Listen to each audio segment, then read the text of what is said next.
একজন মুসলমান হিসেবে এটা দুঃখজনক বিষয় যে মসজিদগুলো এত সুন্দর সুন্দর করা হচ্ছে, কিন্তু মুয়াজ্জিন সাহেব যেখানে ঘুমোবে সেই জায়গাটার যে একটা ফ্যান, সেই ফ্যানের আওয়াজে মুয়াজ্জিন সাহেব ঘুমাতে পারেন না। আজকের মসজিদগুলো দুতলা তিনতলা করা হচ্ছে, অথচ একজন ইমাম মুয়াজ্জিনের বেতন ৫-৬ হাজারের উপর আর বাড়তেছে না। বড় দুঃখজনক বিষয় যে মসজিদগুলো এত সুন্দর করা হচ্ছে, তিনতলা মসজিদ, দুইতলা মসজিদ, কিন্তু নিচতলার এক কাতার পূর্ণ নামাজি হয় না, অথচ বিশাল মসজিদ।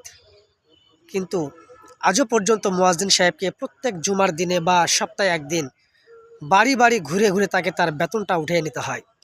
এটা দুঃখজনক বিষয়। কেন ভাই? একজন আলেম, একজন হাফেজ, তার কি কোনো দাম নেই, মর্যাদা নেই? আমরা সামনে মাস পুরোবে, তার আগের জুমায় সকলে যদি আমরা ১০০ টাকা করে হাতে নিয়ে নিয়ে যাই, তাহলে কিন্তু একজন ইমাম মুয়াজ্জিনের তার কিন্তু ইজ্জতটাও রক্ষা হয়, সম্মানটাও রক্ষা হয়। আমাদের মুসলমানদের জন্য এটা বড় দুঃখজনক বিষয়।